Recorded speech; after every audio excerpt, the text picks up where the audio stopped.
Olá, muito bom dia para você. Está começando mais uma edição do programa Resenha. E junho é mês de São João, mês da nossa mais tradicional expressão cultural. Outra vez as brincadeiras tiveram que ficar de lado e a pandemia impediu os arraiais e os artistas que fazem esse espetáculo que não puderam se apresentar de forma presencial. Mas o São João é patrimônio do Maranhão e sobre esse assunto hoje a gente conversa com o jornalista e produtor cultural Joel Jacinto e com a técnica do Instituto do Patrimônio Histórico e Artístico Nacional, Isaurina Nunes. Bom dia, pessoal.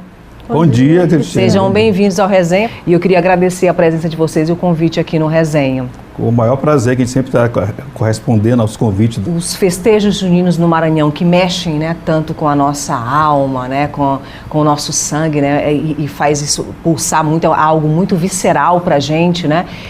Com essa pandemia, a gente vai sentir diferenças nessas manifestações ou a gente consegue passar e sobreviver para, se Deus quiser, no ano que vem a gente ter, né, as festas juninas do jeito que elas sempre foram no Maranhão?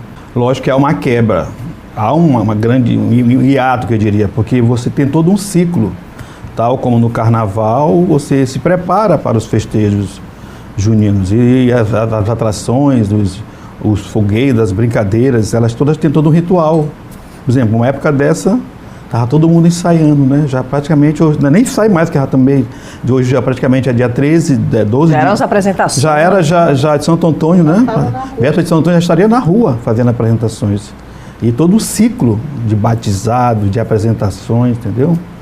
E isso a gente começa muito cedo, já em maio, né? Os batismos. Porque, na minha opinião, eu não tenho nada contra, mas acho que as lives, elas não conseguem dar o tom. Não, porque o São João é o corpo a corpo, né? Sim. Então é o presencial, é o boi na rua, são as pessoas junto com o boi, são as pessoas curtindo aquela festa, né? Aquele calor, né? E é como tu disseste bem, é visceral, é uma coisa que está no sangue da gente, que está nas entranhas do maranhense, né? Então está sendo muito difícil para todo mundo, não só para os bois, né? Mas para as pessoas também ficar sem essa festa, porque corresponde ao nosso carnaval, né? Comparando assim com o Rio de Janeiro, né? Onde o carnaval é bem pulsante. O São João, a gente pode até comparar com o Círio de Nazaré, quer dizer, é como se fosse nosso Círio. A gente sempre coloca assim que é como se, a gente que fez a pesquisa, né? A gente entende que esse período é um período de renovação, é como se se o maranhense ele se revigorasse. Depois do São João, aí sim a gente está preparado para o novo ciclo. Então eu acho que é algo que está assim mesmo nas nossas entranhas, né? E faz parte, né, da nossa cultura, tem tudo a ver. Não é à toa que o boi é centenário, mais de 100 anos que a gente tem Bumba Meu Boi, né? Isso mexe com toda uma rede, né? Uma rede. Vai da indústria cultural, né? Que descobriu, né, as nossas festas juninas, o novo modelo de se fazer agora as lives, que você está vendo que é uma maneira de deixar isso pulsando um pouco aí, né? E isso não morrer, né? Mas há toda uma indústria cultural, mas a gente também vai lá no nascedouro, que são nas comunidades. Acho que são as comunidades que estão sentindo mais, né? Porque existe o ateliê, existe o barracão. Por exemplo, um passo que é importante que eles dão sempre, dão na frente, o São João. E chega meio de março, está todo mundo gravando. Ou já até gravou seus CDs. Ano passado, quem lançou CD? Quem lançou CD? Quem lançou DVD? Como é que eles vão fazer gravação de DVD? Como é que eles vão entrar? O mercado dos estúdios sofre também. A economia da Rua Grande, os comércios de vender bordados, vender canutilhos, paetês, eles viajam, vão para São Paulo comprar material. Isso tudo houve um freio. Por exemplo, o ateliê, numa época dessa de São João, num boi de orquestra, num boi esses boi parafolclóricos, é uma grande movimentação, move toda uma cadeia de costureiras, bordadeiras, entendeu? E tem a própria relação das pessoas, né? Que isso a gente viu no Bumba Meu Boi. Então a gente entende que o boi ele é uma unidade sociológica. Sim. No boi você é um grupo social, né? Você tem todas as características de uma unidade sociológica. Você tem uma hierarquia, você tem a territorialidade, você tem os papéis que são definidos, você tem o conflito e você tem o consenso, né? Então tudo isso é vivido no boi. E isso tudo se quebra com essa questão do distanciamento, né, do isolamento, as pessoas não podem estar juntas. E a gente que fez recentemente, por conta da revalidação do título, nós fizemos 4 reuniões online com os detentores, né, com os praticantes do Bumba Meu Boi, e que está em processo de revalidação do título, porque vai fazer 10 anos agora em agosto, e aí a gente tem que fazer essa consulta se vai ser revalidado. Então, a gente ouve o depoimento dos boieiros dizendo assim, olha, a gente atualmente não sabe com quantas pessoas a gente tem, quantos são os brincantes, porque as pessoas se dispersaram.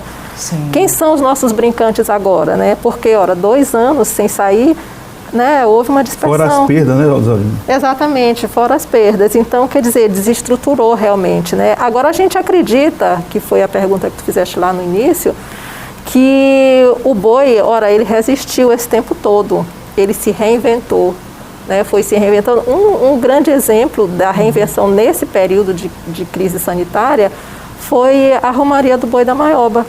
E vai acontecer de novo, exatamente, né? Que o seu Zé Inaldo disse que vai tá até já divulgando, né, que vai acontecer novamente, 4 romarias como no ano passado. Quer dizer, isso foi assim a maior prova, né, de que você não consegue prender o boi, né? Até uma crise dessa mundial, mas as pessoas conseguiram, né? O Boi da Maioba conseguiu criar uma alternativa para sair, para se mostrar, né? Que foi bem interessante, né? Então, mesmo os outros bois, eles ensaiaram também uma pequena romaria no dia de São Pedro, no ano passado. E foi bem interessante, eu fui, né? Estava todo mundo dizendo que a capela não ia, que a igreja não ia abrir, que não ia ter missa. E aí eu fui, estava havendo uma missa. E a Central de Bumba Meu Boi da Baixada tinha organizado com alguns bois que são associados uma pequena romaria. E eles realmente fizeram. A romaria chegou no final da missa. E foi bem interessante, porque eles ficaram ali debaixo da escada, né, ali naquele chão, ficaram brincando, assim, muitos apaisando, né? E achei bem interessante, porque o boi de Pindaré levou o miolo e o boi. E aí, quando eu vejo, o miolo está subindo a escadaria e a porta lá em cima fechada. Nossa. Porque eu digo, gente, o pagador de promessa aqui, né? Eles estavam, o acesso era naquela porta... E esse ano está em reforma, né? Está em reforma. Aquela porta que dá acesso pela São Pantaleão, né? O acesso, tinha uma pessoa na porta deixando entrar de um em um, era 3 em 3, só para olhar o andor. Mas a do fundo estava fechada. E o miolo do Boi de Pindaré subiu com a carcaça. E eu disse, gente, mas a porta está fechada. Pois ele ficou lá na porta dançando, a moça veio, abriu, ele entrou e pagou lá a promessa dele. E essa fé, né, em todo esse sincretismo, essa riqueza, né, das festas e dos rituais, né, que emocionam a gente, né, e que tornam a nossa cultura extremamente rica, né, e diversa, né. Vocês falavam aí, é tempo da gente parar, né, beber, se preparar para um novo ciclo, né? Uhum. Como é que é isso, Joel? Como é que a gente se prepara para um novo ciclo sem toda aquela efervescência, né? O que é uma alegria para um grupo de folclórico desse? Por exemplo, sai um novilho branco da Liberdade, sai um pirilampo da Coab, sai um barrica da Madre de Deus, próprio boi da Madre de Deus, os bois do sotaque da Baixada, Zabumba, na Liberdade, boi de Regina, boi de Nadir, tantos outros grupos, Menina Rodrigues, Boi de Axixá, tem toda uma preparação ritual. Aí o impacto maior para eles é chegar no Arraial, é chegar no Maria Aragão, chegar numa praça Nauro Machado, é chegar na Vila Palmeira, é chegar nos arraiais privados, entendeu? E fazer a apresentação. E outro detalhe de tudo isso, Cristiane, que Isaurina pode até analisar melhor, é a questão da perda, da essência do amo do boi em estar criando toadas. Sim. Ele se perde 2 anos com tantos temas para ser explorados. Cadê essas toadas? Onde é que estão? Cadê essas novas toadas? Como é que fica isso, né? Porque eu acho que não é inspiração nem a mesma. Você sabe que não vai ter o São João. Aí tem as toadas de pique que um cantador responde para outro. Tudo isso, envolve tudo isso. Ainda tem a indústria do som, são os carros de som, são palco, iluminação, tudo isso você vê freado, né? Ontem mesmo eu estava conversando com a Tânia bordadeira, né? Ela disse, Joel, a coisa não parou aqui, eu continuo fazendo os bordados. Eu disse assim para ela, Tânia, mas não é a mesma coisa. Ela disse, não é a mesma coisa não, o impacto não é o mesmo, a procura não é a mesma. Gente, eu queria convidar vocês agora para a gente ver uma matéria. Essa reportagem eu fiz lá com a Carla Coreira, todo mundo aqui sabe quem é. Carla Coreira do Tambor de Crioula. Que é uma visitação ao Tambor de Crioula e é um movimento também muito voltado para o protagonismo feminino, né, lá na Praça da Faustina. Eu fui lá, experimentei, fiz algumas aulas, né, do tambor. Botou a saia? E eu comprei a saia, tem minha saiazinha lá em casa, logo outra. né? E eu queria convidar vocês para a gente ver essa reportagem e a gente falar um pouquinho, né, dessas raízes, né, e como que a nossa cultura, mesmo que ela sofra, né, determinadas influências, mas ela tá lá, né, como raiz, tá lá latente, né? Vamos ver um pouquinho? Vamos. É lindo de ver homens e mulheres em devoção a São Benedito. E quando os tambores se soltam, o sangue de maranhense parece pulsar mais forte. Uma dança de origem africana que chegou com os escravos. Atualmente, o tambor de crioula é dançado em qualquer época do ano, mas com maior frequência no carnaval e durante as festas juninas. A lei de número 13.248, de 12 de janeiro de 2016, estabeleceu a data de 18 de junho como Dia do Tambor de Crioula. Em 2007, o tambor de crioula ganhou o título de Patrimônio Cultural Imaterial Brasileiro. Tradicionalmente, os homens ficam no tambor e as mulheres dançam. Mas na Praça da Faustina, centro histórico de São Luís, esse grupo vem quebrando a tradição. Aqui, toda e qualquer função no tambor é só de mulher. E um câmera 4 que fala de protagonismo feminino não poderia deixar de mostrar e visitar um projeto que já faz parte da cena de São Luís e do centro histórico da cidade. O projeto Mulheres que Dão no Couro. E aqui são elas que reinam. A ideia é trabalhar o protagonismo feminino e a força da mulher na cultura popular. Aquela história, né? Desmistificar que lugar de mulher é em algum lugar pré-determinado socialmente. No tambor das mulheres que dão no couro, não é assim não. A ideia foi dessa mulher aqui, a Carla Coreira. O tambor tá na história da família dela. Carla, eu já tô, assim, cansada, né? O negócio mexe com a gente, né? Por isso que o nome do projeto é Mulheres que Dão no Couro, porque é muita força, é muita energia, né? Mas tudo isso também tem um pouco de São Benedito, né? Essa energia que, quando o tambor começa a tocar ele, que é protetor aí dos nossos tambores e do Maranhão todo, dos quilombos, enfim. Tem sim a proteção de São Benedito, por isso que a gente faz aqui na porta da capelinha de São Benedito, que tem uma energia, sabe? A gente começa a tocar, é a mesma coisa das rodas. Às vezes a praça não tem ninguém, abre a capela, começa a aparecer gente. Toca um tambor, lota. E a mesma coisa da oficina também, a força do santo, sabe? Então, tipo, enche de mulheres. Foi a Carla Coreira quem fez a capelinha para São Benedito, lugar sagrado para as mulheres do tambor. Através de São Benedito que eu fiz a capelinha. Antes disso eu já dançava tambor aqui toda sexta-feira, quando a Dona Faustina era viva. E aí eu saía da escola na sexta-feira e eu vim direto pra cá. Dançava tambor até 2 horas da manhã, depois ia pra casa. E daí nunca mais parei. Dona Faustina tá na história dessa praça, tá na história desse lugar. Quem é ela pra você? Essa mulher também, né, que ficou na história do Maranhão, na história de São Luís, uma mulher forte, né? E que teve toda a sua energia aqui, né, nesse ponto aqui do centro histórico. Dona Faustina foi uma das mulheres também que incentivou aqui anos atrás, quando eu tinha, sei lá, uns 15, 16 anos. Dona Faustina, dona do bar, fazia um samba e depois um tambor. Então, por isso que o nome dessa praça se chama Praça da Faustina. Quando eles reformaram a praça, que ela tem 2 anos de nova, eles queriam mudar o nome, botar Praça do Tambor de Crioula. E aí eu falei, não, deixa o nome de Faustina, vamos conservar esse nome. E todo mundo conhece essa praça como o nome da Praça da Faustina, né? Então não tem nada a ver ter que mudar para botar Tambor de Crioula. Então ela foi uma mulher guerreira e que deu um incentivo a mais para nós. E eu vim experimentar a roda. Foi uma delícia. Me senti em casa, à vontade para experimentar de tudo. São Benedito que me perdoe, é que o resultado não foi lá muito bom com o tambor. Mas como todo santo ajuda e perdoa, valei-me São Benedito.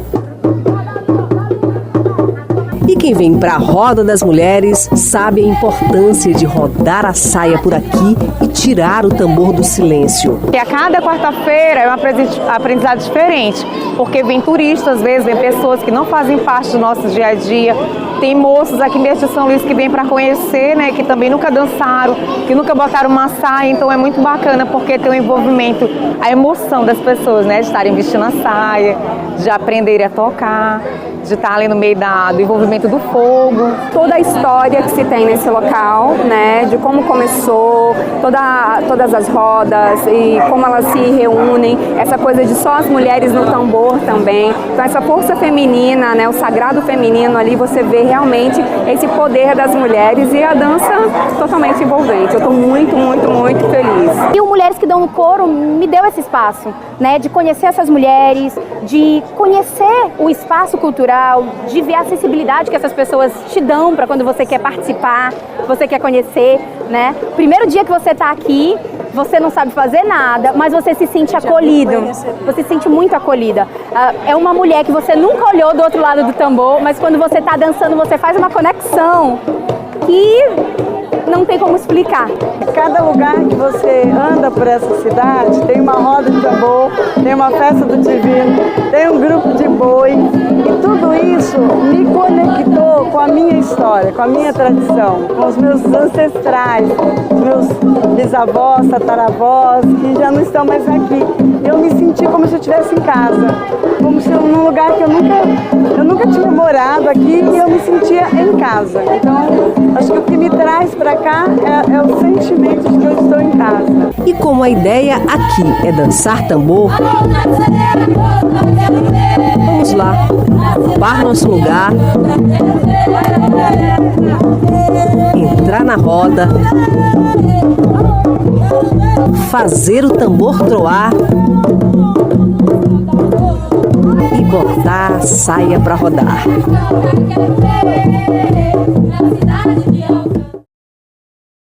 Olha só, gente, foi uma delícia fazer essa matéria, né? A gente exercitou bem ali, né, o tambor. Né? Vocês viram que eu não fui muito bem lá com o tambor, né?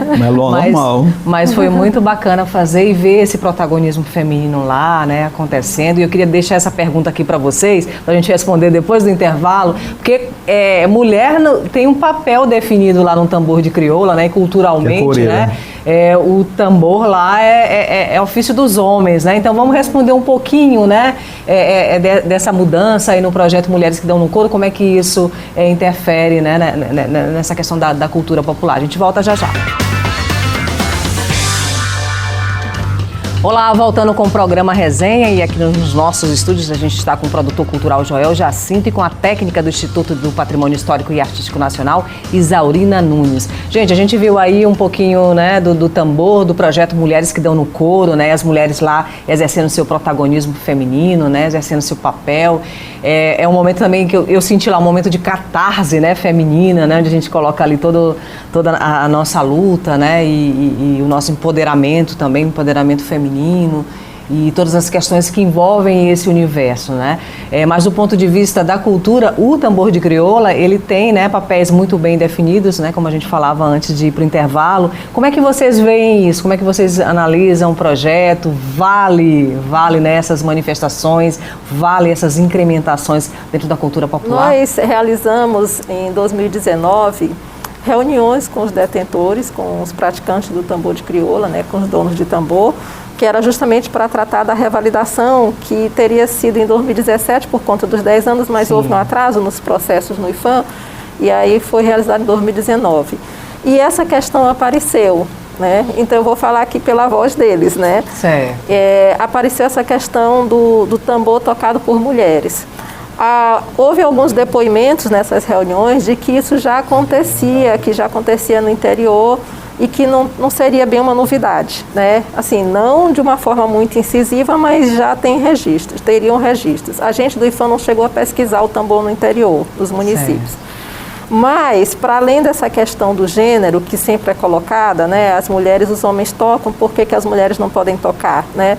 Para além dessa questão, existe o argumento deles mesmos, dos praticantes do tambor, de que, sendo o tambor um elemento sagrado, da manifestação cultural, a mulher não poderia tocar. Porque existe uma pesquisadora, que eu não vou lembrar agora o nome, que ela defende o seguinte, ela diz que o tambor grande, ele é um elemento fálico. Sim. Tanto que ele fica na posição inclinada, diferente dos outros dois que ficam deitados no chão. Então, e o homem senta. Então, não teria sentido a mulher sentar no tambor grande, porque ele seria um elemento fálico masculino, né?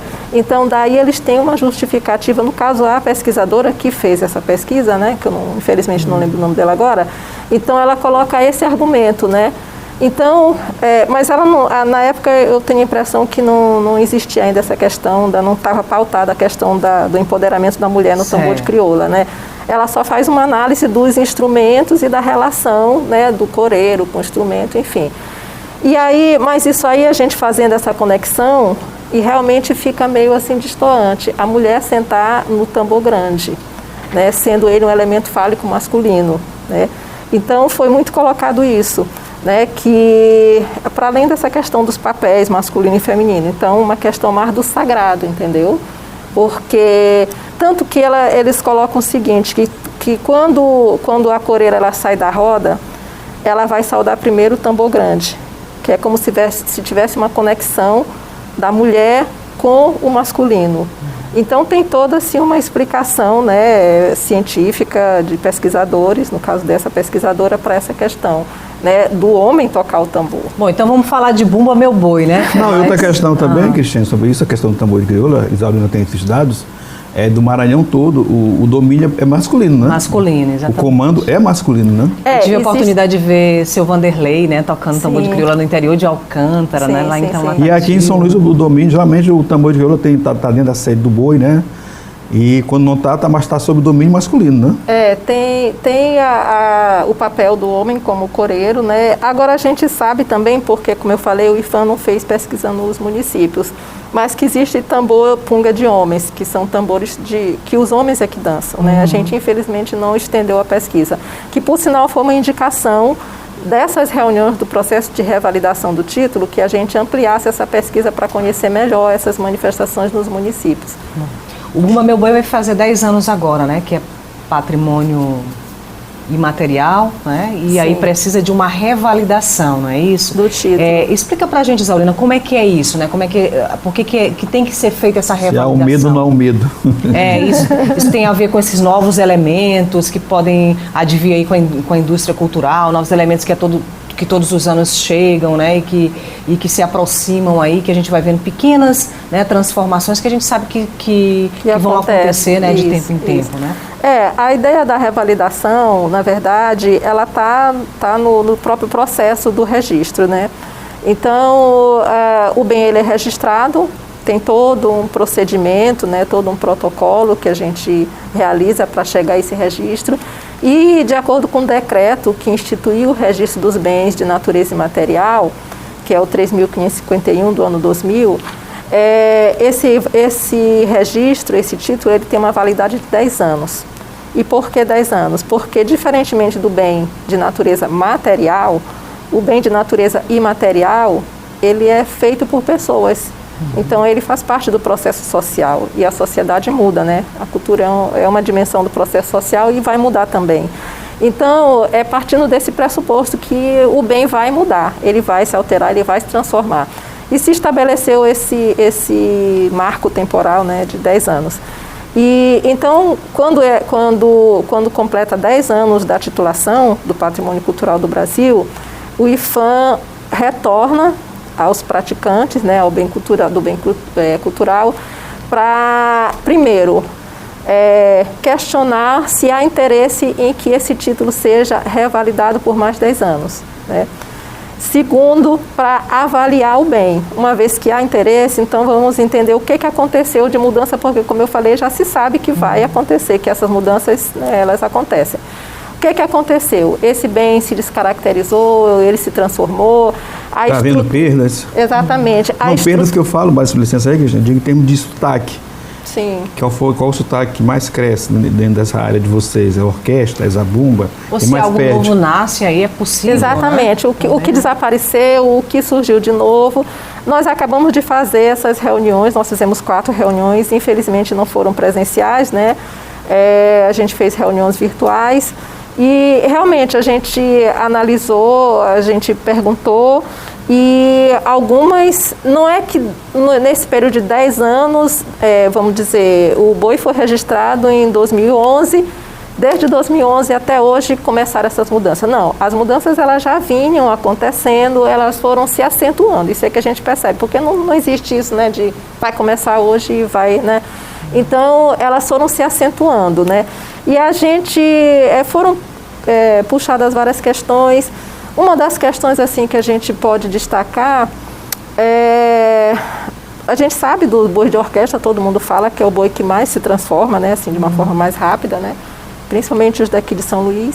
Mas a gente do IFAM já tinha percebido, isso também foi muito colocado nas reuniões, que os bois da região de origem do boi de orquestra, ou seja, da região do Munim, eles estão com muitos problemas, assim, para se manterem lá naquela região. Eles, quando nós já viajamos para essa região e já tivemos contato assim em loco, eles se colocam muito porque muitas vezes é boi de povoado, tipo o Brilho da Boa Hora, que é de Boa Hora dos Pachecos, em Presidente Juscelino. O de São Simão é mais próximo assim da cidade, né? Mas tem um de São João do Rosário, a senhora já era uma senhora bem de idade, quando a gente foi lá, acho que em 2014, ela estava com muitos problemas e ela já queria vender o boi, mas ninguém queria, ela ia acabar com o boi. Engraçado, não queria vender o boi. Ela mostrou lá o boizinho dela, não, a gente quer vender, mas não... enfim, o boi... Então a gente está percebendo que esses bois, eles estão com problema de se manterem. O que a gente faz agora? Eu passo a palavra aí para Joel Jacinto, depois a Isaurina, para a gente terminar o programa. Olha, antes de mais nada, eu acho que é manter essa energia, essa adrenalina que existe dentro deles, né? Porque... queira ou não queira, é uma concorrência, há uma disputa, quer dizer, por exemplo, a questão da indumentária, qual será a indumentária que o boi vai apresentar, principalmente os bois de orquestra, né? A questão das novas toadas, entendeu? A questão de chegar, como vai se apresentar, entendeu? Quem é o cantador, entendeu? Quem é o Pai Francisco, quem é a Catirina, e toda essa cadeia de coisas que dá força para que eles se mantenham assim com mais energia. Embora sejam 2 anos sem o nosso São João, eu acredito que eu sempre digo que o São João é mais forte em termos de organização, assim, não estou querendo distorcer a questão da organização do movimento do carnaval, mas o São João é muito mais forte nessa tomada de atitude de preparar a sua brincadeira e preparar todo um ritual que vai acontecer de março até chegar junho. Aliás, eles, até em janeiro já estão gravando CD, já estão em São Paulo, Rio de Janeiro, nos grandes eixos, comprando material para o boi. Então, o principal momento para mim é a energia que eles têm que manter. E mesmo que esse freio que está tendo a ocorrer aí em 2020 e 2021, mas a energia de cada um que a gente vê pulsar em cada um deles. E nós também, né, Joel? E nós também. Isaurina. Eu vou pegar a deixa aqui de Joel, quando ele fala dessa energia, que é assim, a questão do São João, ele fez uma comparação com o Carnaval, eu acredito assim tem a promessa, né? Exatamente, eu acho que a questão religiosa é que é essa base, né? Do boi, né? Que no Carnaval já é uma coisa mais profana, é mais brincadeira. No São João também é brincadeira, como eles mesmos dizem, mas é uma brincadeira que eles levam a sério, né? E por que eles levam a sério? Por conta da fé que eles têm. Então tem assim, por que o boi se tornou patrimônio e foi inscrito no livro das celebrações? Porque é uma grande celebração. Então está muito fundamentado na fé, na devoção. Então o que eu posso colocar é o seguinte, que essa fé e essa devoção é que vai manter esse boi até, sabe, nos anos futuros, que vai fazer com que ele não desapareça, com que ele não morra, que não enfraqueça nesses 2 anos que a gente ficou sem um São João. Pois é, eu queria aproveitar para convidar todo mundo que daqui a pouquinho tem São João das Tradições aqui no Sistema Difusora de Comunicação, envolvendo todas as nossas redes sociais, a Rádio Difusora FM e a TV Difusora. A gente vai estar com um programa, 2 horas de programação para você, de 10 ao meio-dia, todos os sábados agora de junho. A gente começou semana passada, e hoje a gente continua por aqui e a porteira está se abrindo, né? A porteira está se abrindo aí para o São João das Tradições. Fique ligado, daqui a pouquinho, 10 horas da manhã, a gente começa aí o São João das Tradições com as nossas manifestações culturais, com o Trio e Valesca andando em algum ponto aqui da cidade que a gente não vai dizer qual é, e os nossos repórteres ao vivo aí do interior do estado e aqui também da capital. Fica ligado na programação do Sistema Difusora de Comunicação. Um grande beijo para você, resenha volta no próximo sábado. Até lá.